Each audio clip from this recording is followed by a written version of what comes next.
El Señor esté con todos ustedes. Y con tu espíritu. Evangelio de nuestro Señor Jesucristo según San Juan. Gloria a ti, Señor. Jesús recorría la Galilea y no quería transitar por Judea porque los judíos intentaban matarlo. Se acercaba la fiesta judía de las Chozas.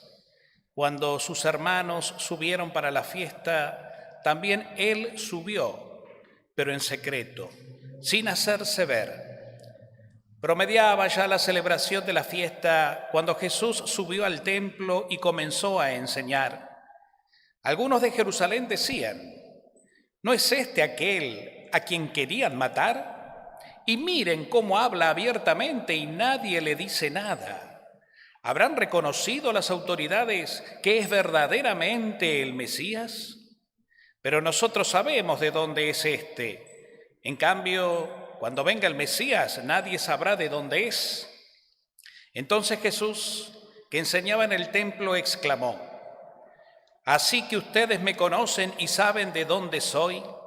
Sin embargo, yo no vine por mi propia cuenta, pero el que me envió dice la verdad y ustedes no lo conocen.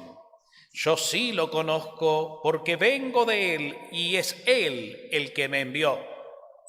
Entonces quisieron detenerlo, pero nadie puso las manos sobre él porque todavía no había llegado su hora.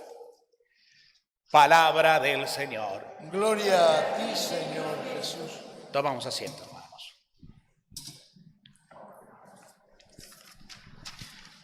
Muy queridos hermanos, en el Señor, todos ustedes saben muy bien que el Antiguo Testamento, la primera parte de la Biblia, por así decirlo, también llamada Antigua Alianza, todo lo que manifiesta, todo lo que podemos leer en sus diferentes libros, habla, en la distancia obviamente, y de manera indirecta, de lo que después se cumpliría en absoluto, de manera perfecta, en la persona de Jesús. Por eso, casi todo el Antiguo Testamento es una profecía. Los profetas y los autores sagrados, los protagonistas del Antiguo Testamento, hablan en tiempo presente a su realidad de la época. Pero como es el Espíritu Santo el que está atrás de todo esto, todo lo que ellos viven y manifiestan ya está como proyectado al futuro para que se cumpla definitivamente, como les digo, en la persona del Hijo de Dios, Jesús, ¿no? Por eso escuchábamos en esta primera lectura del libro de la sabiduría, ¿no? Un poco lo que después tuvo que padecer Jesús. Dice: los impíos dicen entre sí, vamos a este que se la da de justo y que nos echa en cara nuestros errores, lo vamos a hacer sufrir. Es más, lo vamos a matar. Si realmente dice ser quien es, el enviado de Dios, y Dios vendrá en su auxilio y no sufrirá ningún mal. Pero si no, se manifestará que es un impostor. Vamos contra él, ¿no? Libro de la sabiduría, un libro que fue escrito más de 600 años antes de Cristo, pero que vemos, como les digo, que tiene plenitud en lo que después del mismo Jesús padeció. Jesús padeció esas injusticias, Jesús padeció esas calamidades, esas infamias, difamaciones y persecuciones, las padeció en carne propia. Los mismos fariseos y autoridades religiosas de la época de Jesús se decían: vamos a crucificarlo, hay que matarlo, porque nos echa en cara que no vivimos lo que predicamos, que nuestra palabra, nuestro anuncio a la gente no tiene profundidad porque no tiene espíritu, que somos hipócritas, es un blasfemo. Y por eso cuando Jesús estará en la cruz, muchos se burlarán de él y le dirán: si eres el Hijo de Dios, bajá realmente de la cruz, a ver si se manifiesta todo lo que decís ser. Pero Jesús da la vida. Y en verdad el Padre no lo defrauda, porque Jesús no se queda ni en una cruz, ni en un sepulcro, sino que resucita. Y con su resurrección manifiesta realmente que Él es el Hijo de Dios y que ha venido a salvar al mundo, que su entrega es una entrega de amor, que la entrega de Cristo es una consecuencia de todo lo que Él con su vida predicó y anunció. Es obvio que Jesús como hombre no buscaba el dolor. Nadie quiere el dolor, y está bien, es lógico. Jesús no venía a sufrir, pero Él sabía que la consecuencia de su anuncio, que la consecuencia de esa misión de anunciar el reino y de liberar a los oprimidos que vivían en esa época todo tipo de opresión, lo iba a llevar como consecuencia a la muerte. Y Jesús nos echó atrás. Si esto tiene que terminar así, pues que termine así, pero no se va a interrumpir la obra de Dios para la cual yo he sido enviado y para la cual voy a dar mi vida hasta las últimas consecuencias. Y si la muerte es el camino final, pues la voy a asumir con toda voluntad para que se cumpla en mí las promesas del Padre y se manifieste en mi muerte el poder de Dios. Y así es que Jesús acepta la muerte y extiende sus brazos en la cruz y sufre todo lo que tiene y lo que sabemos que el Señor sufre, pero ese signo extremo de entrega no es una elección masoquista. Él no quería morir, él no quería sufrir, como es lógico que nadie quiera sufrir, pero lo acepta por amor, demostrándonos a la humanidad que no hay amor más grande que dar la vida por los amigos. Entonces eso es lo que nosotros creemos. En eso se basa nuestra fe, en eso se basa nuestra salvación.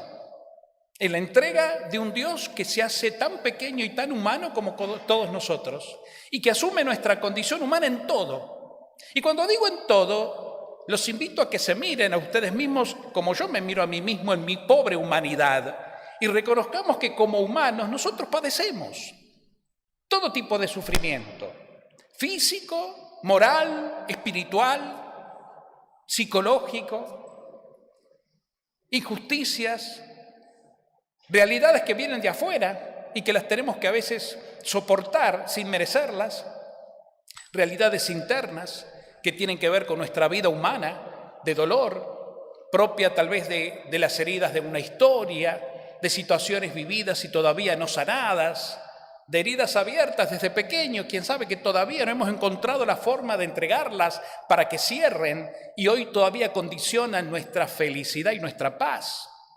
Dolores humanos propios como pérdidas de seres queridos, muchas veces prematuramente, que nos generan dolor, el famoso duelo, ese tiempo psicológico y espiritual que es necesario vivir para que madurándolo y sanándolo vaya desapareciendo y dándole lugar a la esperanza y a la fe en la vida nueva. En fin, todo eso Jesús también lo vivió en carne propia. Y esto es bueno tenerlo en cuenta porque a veces hablar de Jesús es como proyectar a una persona que si bien era humana, parecemos que la vemos como realmente, no sé, todopoderosa, ¿no? Que prácticamente un extraterrestre, que no sufre nada, porque sí es Dios, y como Dios entonces, bueno, está en otra dimensión, que no nos entiende, porque es Dios, nosotros ¿qué nos podemos comparar con Él? Y sin embargo es todo lo contrario. La encarnación del Hijo de Dios, es decir, que el Hijo de Dios, tan eterno como el Padre, haya asumido nuestra condición y haya nacido de una mujer, como todos nosotros, de una madre, es signo de que viene a vivir una vida humana plenamente, con todo, con luces y sombras, con alegrías y tristezas, con éxitos porque los ha tenido en su predicación, mucha gente lo seguía y creían en Dios por él, y otros que lo perseguían y lo abandonaban. Hasta de hecho sus propios discípulos en el tiempo final de su pasión lo dejaron solo.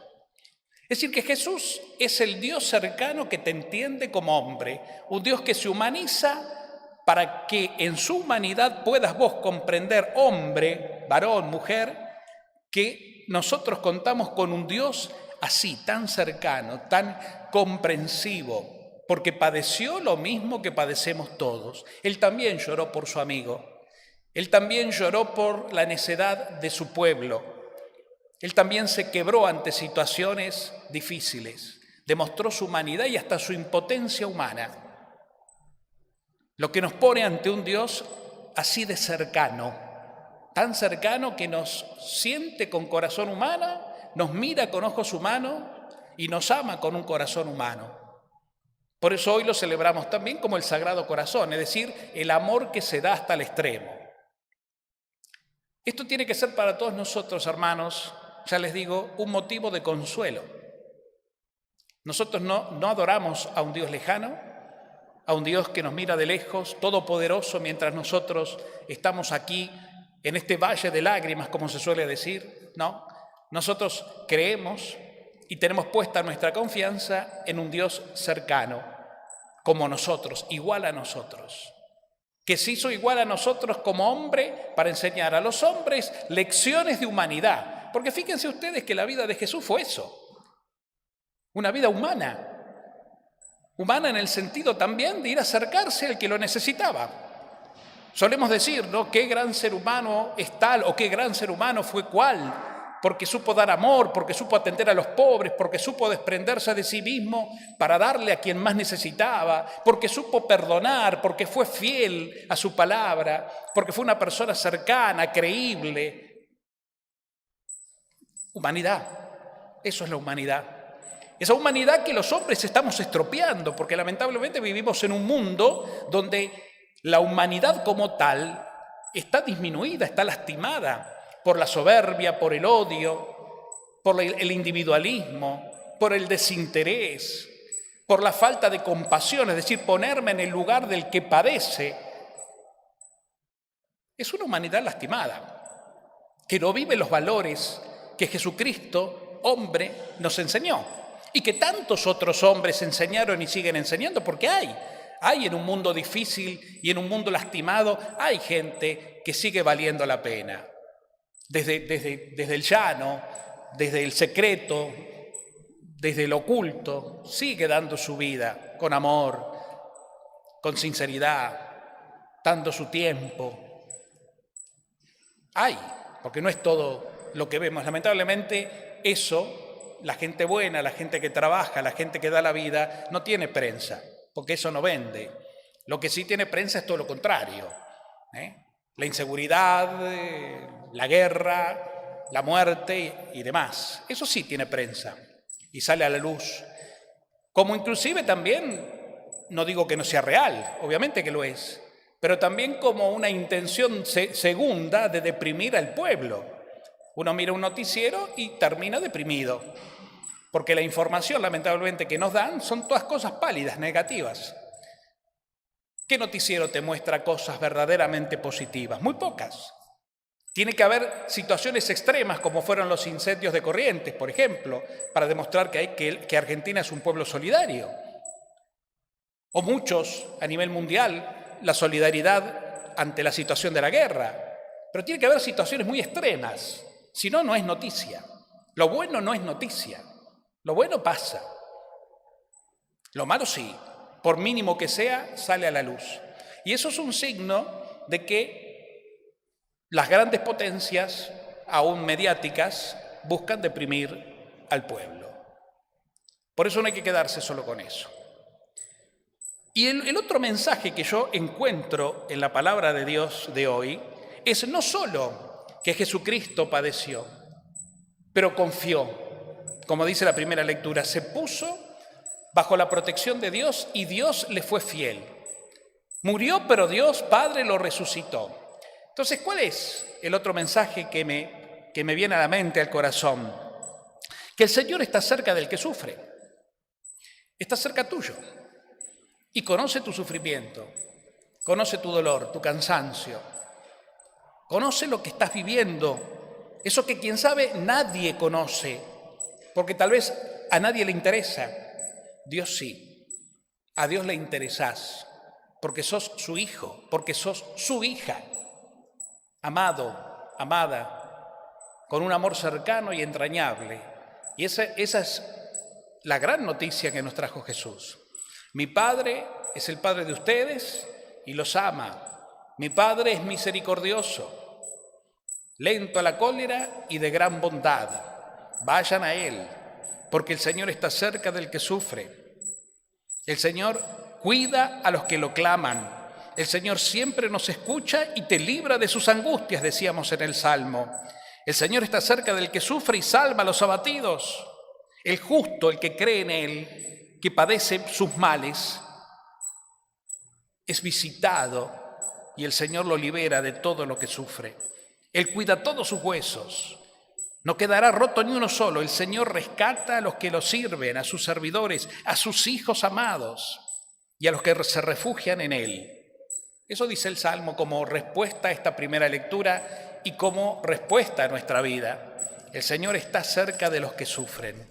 Por eso, queridos hermanos, en este tiempo en que nos preparamos hacia la Pascua y que queremos vivir con fe la vida, realmente volvamos al Señor que nos llama.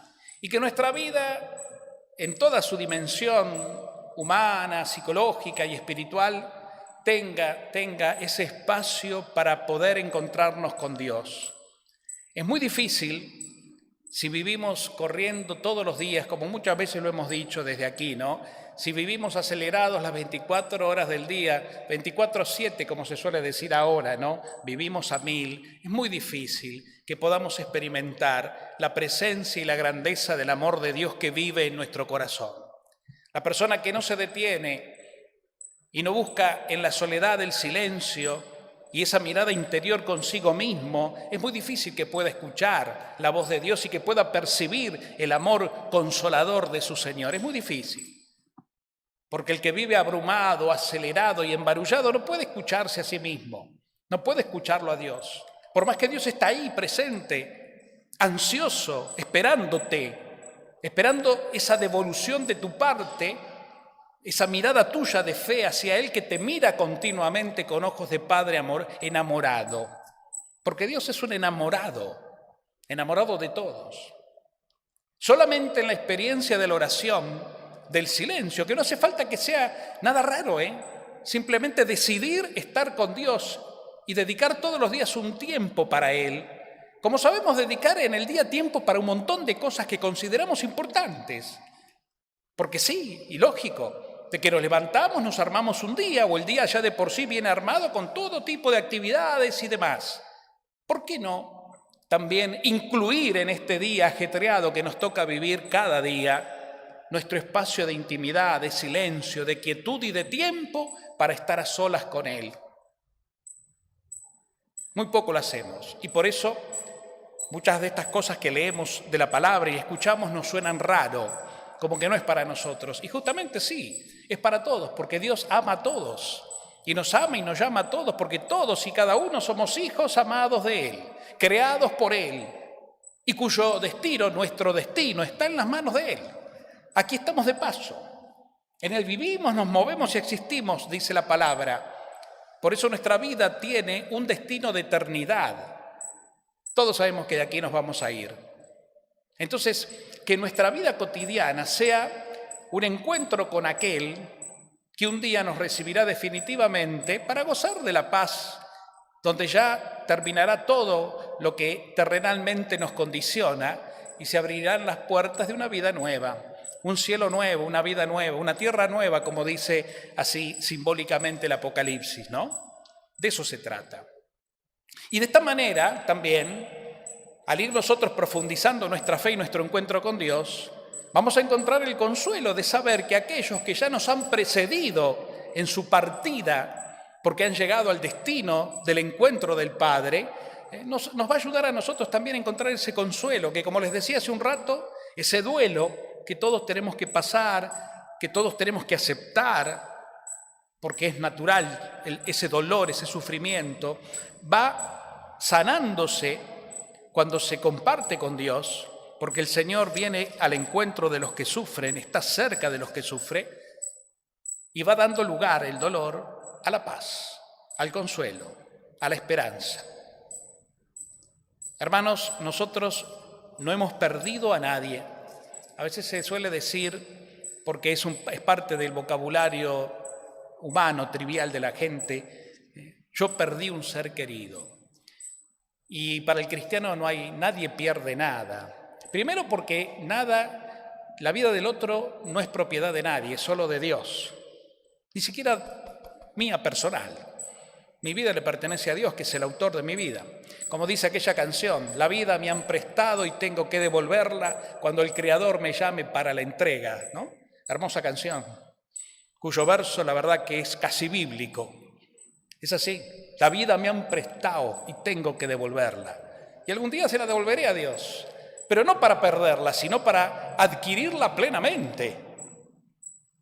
Entonces esa conciencia que es cristiana, que es de fe, La tenemos que despertar cada día más, porque de eso se trata la vida cristiana. Vamos caminando hacia el encuentro de nuestro destino final que está en el corazón del Padre. Y cuanto más nosotros que todavía estamos en este mundo estemos más cerca de Dios, de esa manera más fácil nos va a ser, por así decirlo, estar cerca de los que ya están con Dios, para encontrar ese consuelo, donde consuelo es sinónimo de verdad. La vida no se pierde y nosotros no perdemos a nadie. Al contrario, se cumple una misión, se cumple una etapa, se cumple un ciclo, para lo cual todos tenemos que estar preparados, viviendo plenamente el día a día de nuestra vida en una comunión profunda con Dios y con los demás. Porque en definitiva la vida cristiana es eso, vivir en comunión con Dios y con los demás, en esa entrega como Cristo la tuvo con todos, una entrega de amor, de servicio, de generosidad, de alegría, de disponibilidad por el otro. De eso se trata. Ese es el hombre feliz. El hombre feliz no es el que vive una vida despreocupada y sin problemas, porque eso es macana, eso no existe. Siempre hay algo que humanamente nos trae dolor o nos quita un poco la paz, por así decirlo. No, la felicidad no pasa, la felicidad cristiana, que es la verdadera, no pasa por ahí. La felicidad cristiana pasa por estar en paz con uno mismo y con Dios, y desde ahí entregarse generosamente a sus hermanos. El ejemplo supremo está en Jesús. Yo he venido a dar mi vida. Yo no he venido para mí, vengo para los demás. Eso me encomendó mi Padre. Yo no he venido a ser servido, sino a servir y a dar la vida en rescate por todos. Esas son las palabras de Jesús, palabras hechas vida, vida y entrega. Entonces, en la medida en que nosotros también nos entregamos en lo cotidiano de nuestra existencia, al que tenemos al lado, a quien Dios nos pone en el camino, porque no hace falta ser nada extraordinario, sino vivir intensamente dando amor, entonces, nuestra vida ahí es donde alcanza plenitud. Y ahí es donde encontramos la verdadera felicidad, que está dentro y que se pone de manifiesto hacia afuera. Felicidad que ya les digo, no la da el mundo, no la da el poder, no la da el placer, no la da el tener, porque todo eso como viene se va, sino la da ser lo que somos, otros Cristos, a entregarnos por los demás como Cristo se entregó por nosotros. Ahí está la síntesis, eso es evangelio. Y esa es nuestra identidad cristiana. Entonces termino, unidos a Dios y en esa unión con Dios, unidos a los demás. Como vivió Jesús, Él es el referente. En la misericordia, en el consuelo, en el servicio, donde brota la verdadera alegría, la alegría cristiana. Esa alegría que, como dice la canción, no va a pasar porque está dentro de mi corazón. Demos gracias al Señor, hermanos, en este día. Renovemos nuestra consagración a Él, sobre todo al Sagrado Corazón. Al contemplar al Sagrado Corazón, contemplamos un amor que sale de sí mismo, en esa imagen del corazón que está afuera para entregarse al otro. Ese es el signo del Sagrado Corazón. Míralo al Sagrado Corazón y sentíte amado. Míralo al Sagrado Corazón y sentí el consuelo de su amor, la paz de su presencia. Y así la vida se encamina por sendas de paz. Vamos a pedirle a la Virgen, como siempre, nuestra Madre dulce, tierna, Virgencita de Luján, que ella nos acompañe con su oración e intercesión y así todos unidos a ella como hermanos podamos vivir una Pascua nueva, renovada, profunda, que deje en nosotros esa luz de vida eterna. Que así sea.